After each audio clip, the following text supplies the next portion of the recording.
question, quand on demande très souvent à un Français de citer quelques villes de son pays, on a tendance très généralement à entendre des noms comme Paris, Lyon ou Marseille. C'est l'évidence, mais la France, c'est aussi Mamoudzou, Cayenne ou encore Wallis et Futuna, le tout dans ce qu'on appelle l'outre-mer. Oui, l'outre-mer ou plutôt les outre-mer, car il s'agit en réalité d'une multitude de territoires éparpillés sur plusieurs continents, l'Afrique, l'Amérique, l'Océanie. Cette expression qu'on utilise parfois de façon vulgaire recouvre en réalité plusieurs territoires avec des statuts juridiques très variés. Pour faire simple, il y a les départements et régions d'outre-mer, Guadeloupe, Martinique, Guyane, Réunion et Mayotte. Les collectivités d'outre-mer, Saint-Martin, Saint-Barthélemy, Saint-Pierre-et-Miquelon, Wallis-et-Futuna et la Polynésie française. Les terres australes et antarctiques françaises, TAF en abrégé, les îles Crozet, les îles Éparses, les îles Kerguelen, Saint-Paul, Amsterdam, et enfin la Nouvelle-Calédonie, qualifiée par les juristes des collectivités sui generis, autrement dit, dont la spécificité empêche son classement dans une catégorie.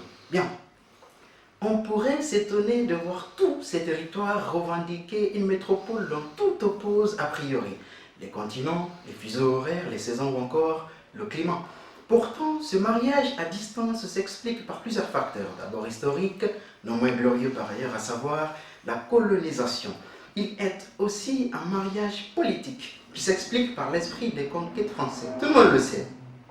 Mais ce que l'on ne sait pas toujours, c'est que cette France ultramarine, au-delà des discours, participe fortement au rayonnement de la métropole. En effet, grâce à ces territoires, la France est le seul pays au monde présent sur tous les océans du globe et devient à ce titre la deuxième puissance maritime du monde, juste derrière les États-Unis.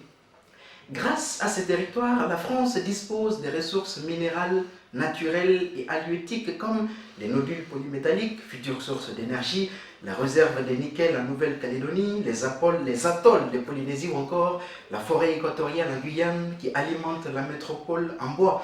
Ces territoires sont aussi stratégiques pour la France. En effet, grâce à la Réunion, la France siège à la Commission de l'océan Indien, commission où elle négocie discrètement avec des pays comme l'Iran ou le Pakistan. C'est depuis la Guyane et le centre des tirs des Kourous, au plus proche de l'équateur, qui sont envoyés dans l'espace satellites et fusées françaises et européens comme le fusée Ariane. Ces territoires permettent également à la France de s'impliquer dans des domaines de recherche diversifiés comme la météorologie, l'étude des environnements tropicaux et polaires afin de prévenir au mieux les catastrophes naturelles. Le moins qu'on puisse dire, c'est que ces territoires font aussi la France, du moins économiquement et stratégiquement, c'est incontestable. Par ailleurs, on connaît la France de Voltaire, la France de Victor Hugo, la France de Montesquieu ou encore celle de Tocqueville. Mais on connaît moins bien, car c'est moins visible, la place des auteurs noirs dans le rayonnement culturel de ce pays. Et c'est ce que l'on constate pour Aimé Césaire, Toussaint Louverture, Léon Gontran-Damas ou encore Gaston de Monnerville. Ces auteurs aux plumes brillantes qui n'ont jamais contesté leur francité sont aujourd'hui tombés dans l'oubli par un choix partiel de ce que j'appellerais la diversité à la française. Cela dit, 21e siècle oblige, les défis auxquels l'Hexagone est confronté aujourd'hui, comme le réchauffement climatique, passent en grande partie par ces territoires, même si beaucoup de citoyens pensent, à tort ou à raison, que ces territoires ne sont qu'une charge pour l'État et qu'il faut s'en débarrasser très rapidement.